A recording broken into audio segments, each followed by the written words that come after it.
Hey, what's going on, guys? It's Matt bringing you another YouTube gameplay video. Today we got some uplink gameplay on the map Rise. This is one of the new maps from the Awakening DLC, which I'm going to talk a little bit about today.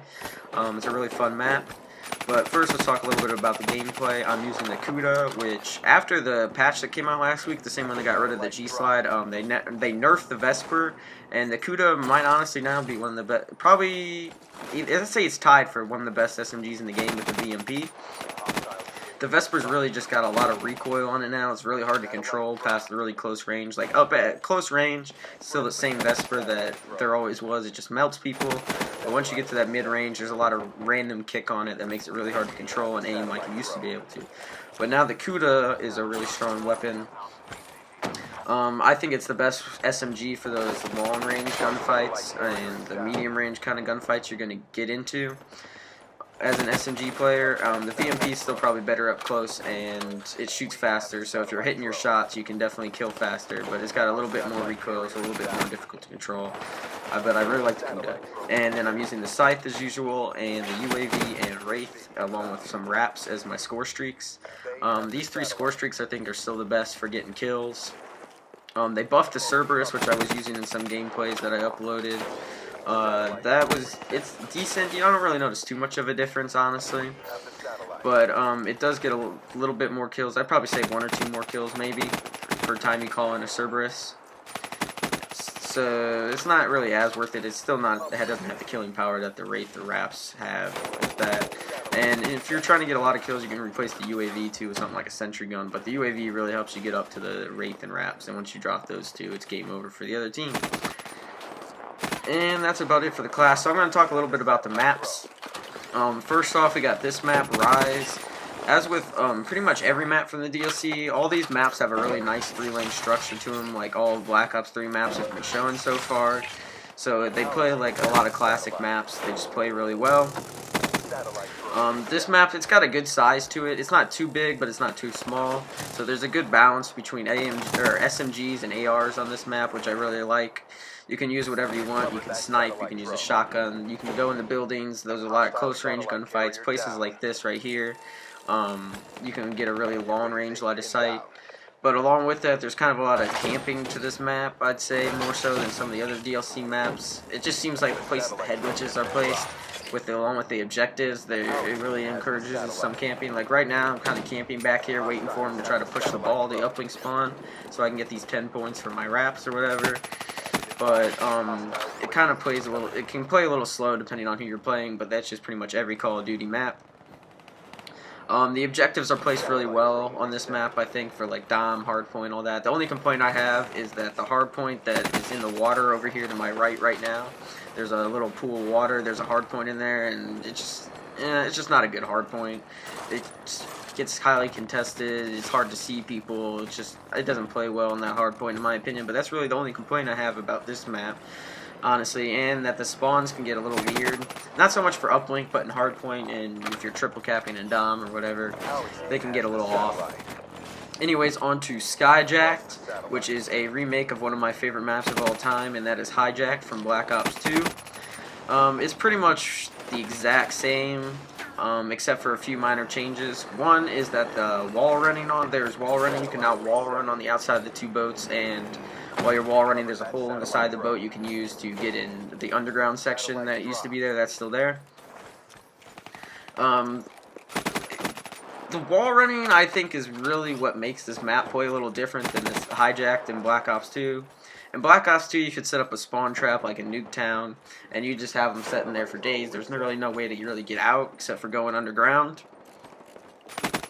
But with the wall running, you can just flank around the outside of the map, and you can't really watch it or anything. It's kind of hard to watch, so it kind of just makes it a little bit more chaotic. The spawns kind of get thrown off sometimes. They're pretty simple spawn systems still, but the spawns can get thrown off. They can spawn behind you sometimes. Weird things can happen because of the wall running, but it's still a really good map. Probably my favorite map from the DLC. I really enjoy it. It's the only map I think I don't have gameplay for. So yeah, I probably don't have any gameplay for it yet, so I need to hurry up and get that out there for you guys. I have gameplay of Gauntlet and Splash, which I'm about to talk about. and I'll leave those down in the description if you want to check those out. But anyway, on to Splash. It's a bigger map, which is a nice change from some of the DLC maps and the other maps in Black Ops 2.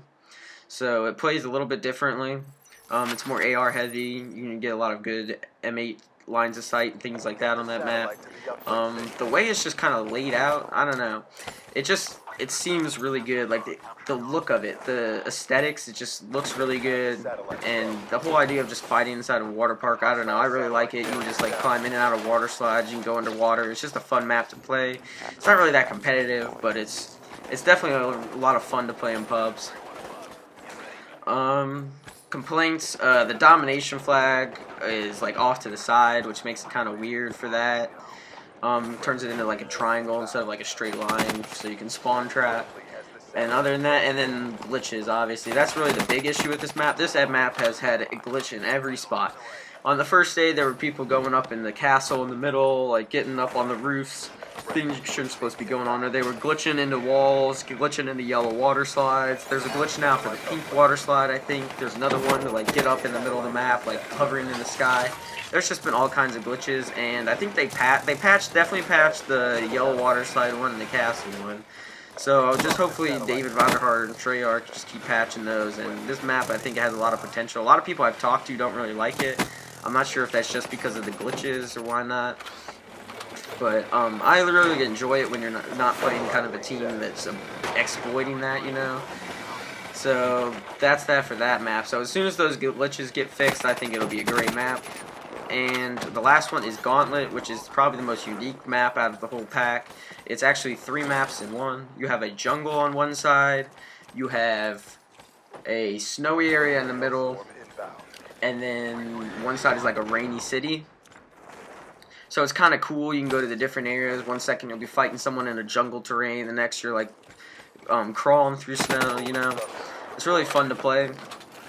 It's just got the basic 3-lane structure. It's literally the most basic 3-lane structure possible because the different areas are all split into one of the different 3 lanes. So that's for that. It's got a good balance. You know, there's a lot of tiny rooms, yet there's good sight lines for the objectives and things, so you can really kind of play with whatever weapon you want on that map.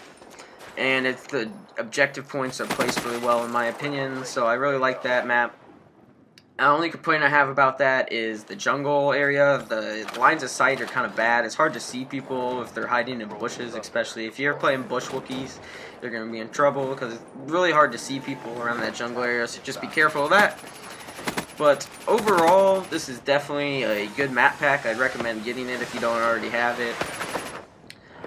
Spending the $15, getting the season pass, whatever. It's definitely one of the better map packs. Out of 10, I'd probably say I'd give it a 7.5, 8. Maybe a 7 just because of the splash glitches are really like the only major problem I've had with this DLC. Like other than that, I've really enjoyed playing the maps and all that. So yeah, I'd probably give it a 7.5, stick with that. But it's really good DLC, definitely worth buying. I'm excited to see what other kind of DLC Treyarch's going to bring for the rest of Black Ops 3. So hopefully they keep it good, and hopefully they bring back some other classic maps. But as always, leave a like and subscribe if you enjoyed the video. There will be more content coming soon. And I'm out. See ya. Negative.